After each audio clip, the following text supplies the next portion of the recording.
Subscribe कीजिए प्रथमेश ज्योतिष channel को ताकि हर वीडियो की नोटिफिकेशन आपको सबसे पहले प्राप्त हो। आज की वीडियो कई मामलों में अनोखी साबित होने जा रही है। ऐसा सवाल अधिकतर जो महिलाओं के मन में आता है कि उनकी मृत्यु पति से पहले या पति के बाद में होगी, ये जानने की इच्छा कई बार उनके मन में होती है। तो आज के वीडियो में हम बताएंगे आपको ज्योतिषीय सूत्र के अनुसार कि पति और पत्नी में से पहले किसकी मृत्यु होगी। तो इसके लिए एक साधारण सा, बहुत ही साधारण सा सूत्र है जो लागू किया जाए तो पता लगाना बहुत आसान होता है कि पति और पत्नी में से पहले किसकी मृत्यु होगी। और ये सूत्र 95% तक सही जाता है। तो आइए पहले सूत्र जान लेते हैं। पति पत्नी दोनों के नाम अक्षर को जोड़कर 2 से गुणा कीजिए। फिर पति पत्नी के नामों में लगने वाली मात्राओं को जोड़कर 4 से गुणा कीजिए। अब 2 और 4 से गुणा करने के बाद जो जोड़ एक साथ आए उसे जोड़कर 3 से भाग कर दीजिए।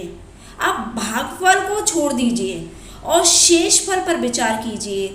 अगर शेषफल 0 या 1 आए तो पहले पति की मृत्यु होती है और अगर 2 आए तो पहले पत्नी की मृत्यु होती है। ये सूत्र केवल देवनागरी विधि पर ही लागू होता है, मतलब हिंदी में ही लिखने वाले नामों पर ही ये विधि लागू होती है। यहाँ अगर हम नाम लिखते हैं तो उपनाम या कोई सरनेम नहीं लिखा जाता है, बल्कि केवल जो प्रचलित नाम है उसी का ही अनुसरण करते हैं। ऐसा होता है कि कई बार कई लोगों के कई नाम होते हैं, प्रचलित नाम कई लोग होते हैं। तो ऐसे में जो नाम विवाह के समय लिखा गया हो उसी नाम का अनुसरण करते हैं। अगर नाम में आधे अक्षर हो तो उनको भी एक जोड़ा जाता है। तो उदाहरण के लिए हम आपको 2-3 उदाहरण यहाँ बताएंगे।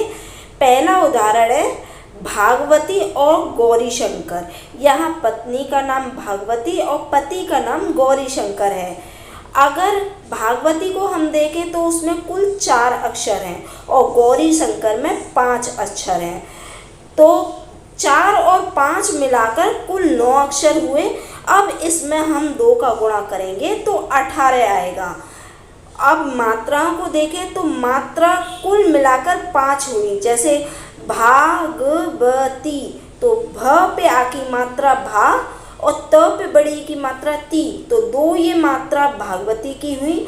और गौरी शंकर, ग पे ओ की मात्रा 1, र पे बड़ी की मात्रा 2 और अंक की बिंदी शंकर पर, तो कुल मिलाकर 3 हुई। तो भागवती और गौरी शंकर को मिलाकर हमें कुल 5 मात्राएं प्राप्त हुई।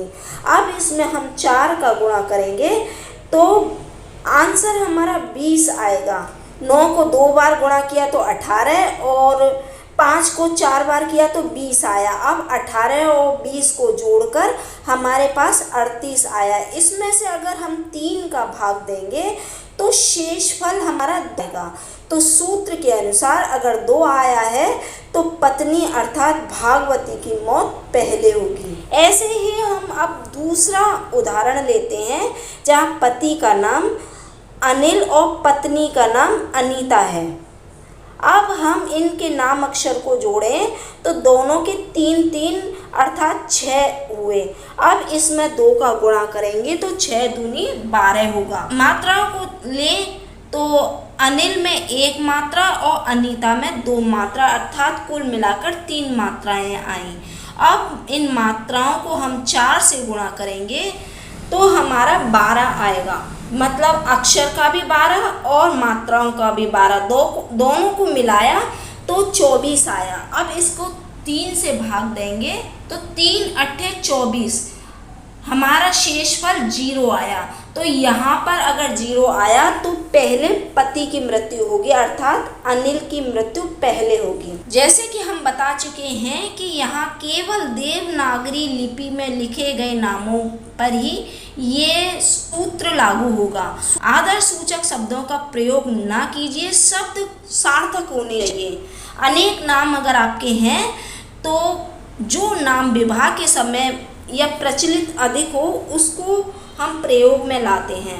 अगर नाम में आधे अक्षर हैं तो उनको भी एक ही जोड़ा जाता है। इस तरह बहुत ही आसान विधि के द्वारा हम जान सकते हैं कि पति और पत्नी में से पहले किसकी मृत्यु होगी। तो आशा है वीडियो में दी गई जानकारी आपके लिए उपयोगी होगी। अगर ऐसा है तो लाइक, सब्सक्राइब और शेयर ज़रूर कीजिए। धन्यवाद।